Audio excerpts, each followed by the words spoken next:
For decades, IHOP was the place you went to when you wanted pancakes, coffee, and maybe to make a few questionable life choices at 2 a.m. But behind the blue roofs and bottomless coffee is a story that starts with nuclear panic and peaks with one of the internet's most infamous marketing stunts. And that's why today we're going to take a look at the publicity stunt that nearly killed IHOP. But before we flip this story over, be sure to subscribe to the Weird History Food channel. After that, please leave a comment and let us know what other chain restaurant publicity stunts gone wrong you would like to hear about next. Okay, let's hop to it. The International House of Pancakes story doesn't start in a kitchen. It starts in a government screening room with a guy watching films about the end of the world. No matter where they go or what they do, they always try to remember what to do if the atom bomb explodes right then. It's a bomb, duck and cover. IHOP co-founder Al Lappin Jr. served his country in World War II and then got a job making educational films for the U.S. government about surviving atomic attacks. Those films spelled out how the government would get basic supplies, including food, to huge numbers of people in an emergency. Confronted with the day-to-day horrors of navigating life in a post-nuclear apocalypse wasteland, most people would have soiled themselves and ran for the hills. But Lappin just became obsessed with logistics, particularly the question of how you move massive amounts of coffee and food quickly and cheaply. First, he used that knowledge to start a wholesale coffee business. Then, in 1958, inspired by the booming fast food scene, Lappin and his brother Jerry decided they wanted to do more than just ship beans. They wanted their own restaurant. And to that end, they picked a corner in Toluca Lake, just outside Los Angeles, on Riverside Drive, right across the street from what's now the oldest remaining Bob's Big Boy. The thinking was simple. If lines were too long at Bob's, hungry families would look across the street and see a brand new International House of Pancakes sign instead. The OG IHOP wasn't born with its famous blue Church of Pancakes roof. It looked fine. A low, unremarkable building you could drive past 100 times without noticing. Where's Pancakes House? What?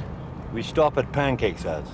The trademark A-frame arrived later, when Lappin decided the restaurant needed a hat big enough to flag down passing cars, and one that just happened to match the unmistakable orange roofs of rival Howard Johnson's. And while the exterior was still finding its look, the menu already had ambition. The word international was in IHOP's name since day one. But IHOP didn't actually open a location outside the US until the late 1960s. That being said, the international wasn't false advertising either. It was more of a mission statement. The menu read like a pancake atlas. Persian pancakes, Tahitian orange pineapple stacks, Kauai coconut pancakes glazed with imported coconut sugar sauce. The menus were literal globes, because if the pancakes didn't transport you, at least the paper would. The founders also knew they needed hooks beyond quirky pancakes, and one of Lappin's big innovations was putting a pot of coffee on every table, so customers didn't have to wait for refills. It was a small change, but one that made people feel catered to and kept tables turning. And for the first 15 years of the franchise's existence, everyone had to say the full, very dramatic International House of Pancakes. Only in 1973 did the company roll out the shorter IHOP acronym for marketing reasons. Less time in radio and TV ads, less space on signage, and way easier on your vocal cords. Whatever in the world you're hungry for,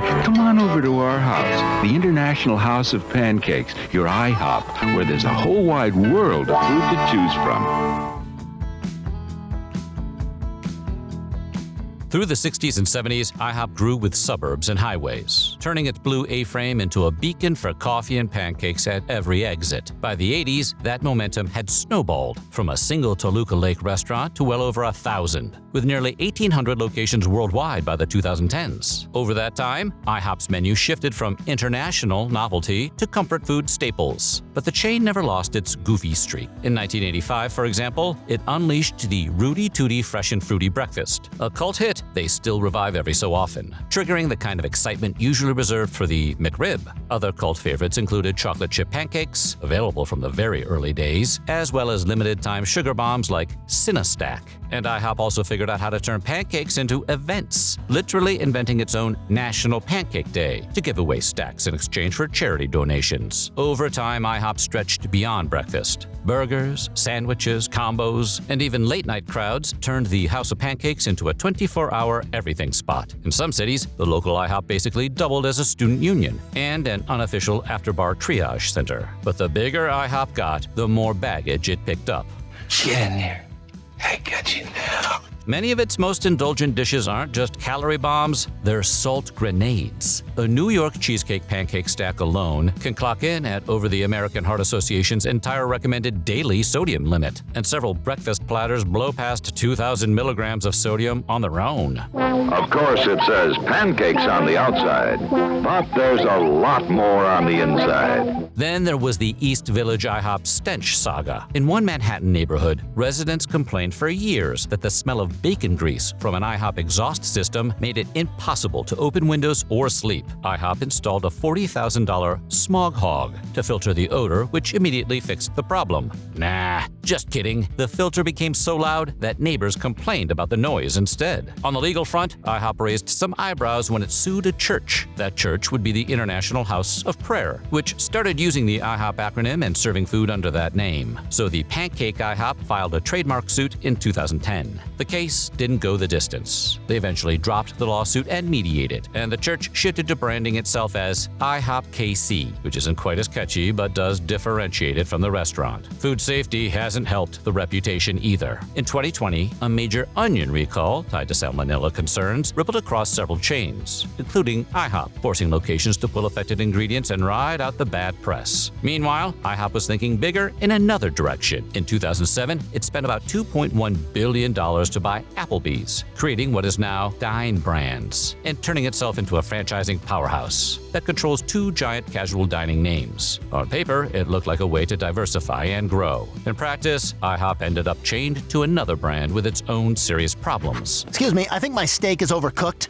This is Applebee's. It definitely was overcooked. Applebee's. Drink your blue drink and shut up. By the mid-2010s, IHOP was still a recognizable, profitable chain, but it was also an aging one. Its menu was heavy, its brand was firmly suburban family pancake house, and younger diners were drifting toward fast casual spots and local brunch places. And that's when IHOP decided to gamble on one very loud marketing stunt. In June of 2018, IHOP did something unusual. It changed its name, or at least pretended to. On social media, the company flipped the P in its logo upside down and announced that it was becoming IHOB, but refused to say what the new B stood for. For a full week, the internet spiraled. Was it breakfast? Bacon? Bananas? Or maybe something like ballyhoo, bazinga, or borborygmus? After all, this was the house of Rudy Tooty Fresh and Fruity. Anyway, no one knew, so brand Twitter did what brand Twitter does, making guesses, memes, and a lot of snark. When IHOP finally revealed that the B stood for burgers, it also revealed the real point of the stunt, reminding everyone that IHOP sold lunch and dinner, not just pancakes. New steak burgers rolled out nationwide. Some locations swapped signage to read International House of Burgers, and the company leaned into the bit with TV ads and interviews explaining the logic behind the fake rebrand. The new burgers got their own Hollywood treatment,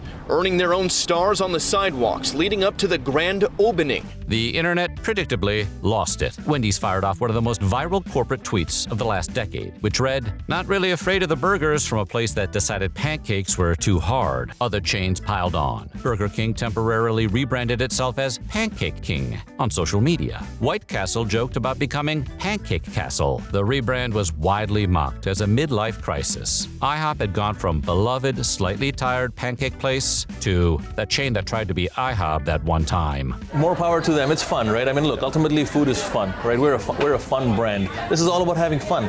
People want to make fun. People want to joke around. That's what we do. IHOP insisted the stunt was worth it. According to the company, burger sales quadrupled, a 400% increase in the weeks following the campaign. And for a while, they were selling about 500,000 burgers a week. That's a lot of patties for a place best known for free birthday pancakes. But independent location tracking data told a different story. Analysis based on Foursquare foot traffic found that, overall, the IHOP promotion didn't deliver a meaningful bump in visits. Men's visits ticked up slightly, but visits from women dipped, and total traffic was basically flat. In other words, people talked about IHOP a lot, they just didn't bother to go eat there. That split fueled a mini conspiracy theory in the marketing world. Maybe IHOP actually did intend to change its name, saw the backlash, and only then decided to call it a joke. Some commentators treated IHOB as a classic case of failed rebrand that got retroactively reclassified as a publicity stunt. Whether you buy the conspiracy or not, the IHOB saga fits into a bigger pattern of restaurant stunts that backfire. Take, for example, Burger King's "Women Belong in the Kitchen" tweet. It was meant to promote scholarships for women in the culinary industry, but landed like a lead balloon because the sexist tagline was all anyone saw or remembered.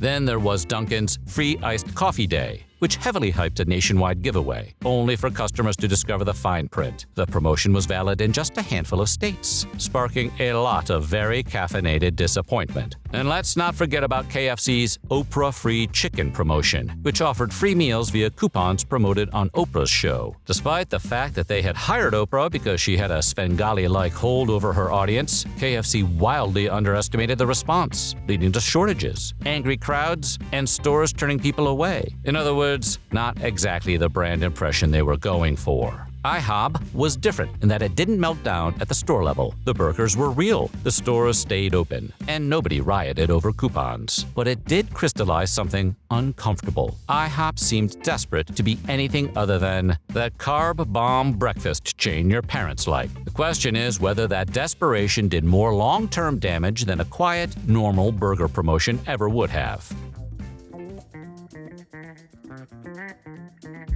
The IHOB stunt didn't sink IHOP, but it didn't save it either. It was a loud distraction from deeper problems that have slowly been shrinking the house of pancakes. Casual dining overall has been losing ground as fast casual brands, food halls, and independent restaurants soak up younger diners. IHOP, Denny's, Applebee's, and Chili's are all fighting for what's left of the sit-down crowd, while people increasingly grab burritos and burgers on the go. At the same time, diet trends turned carbs into public enemy number one. Rough timing for a chain whose entire identity is pancakes. Pancake, pancake, pancake, pancake, pancake, pancake, pancake, pancake. Eat, little buddy. Eat. Ralph, you might want to try feeding the kitty for a little while. Even beyond the carb backlash, IHOP's menu hasn't exactly aged gracefully. Fruity Tooty Fresh and Fruity remains a nostalgia magnet, but most of the lineup feels like time capsule diner fare. Comforting? Sure, but rarely exciting. It's hard to convince younger diners they're discovering something new when the signature offering debuted during the Reagan administration, and the rest of the menu reads like a laminated greatest hits list. And when IHOP finally attempted to modernize, the move backfired. A major overhaul in 2015 cut roughly 40 menu items, many of them lighter or trend-leaning choices. Instead of feeling streamlined, the results made the menu heavier, sweeter, and more uniform, just as customers were drifting toward grain bowls, avocado, and anything described as seasonal.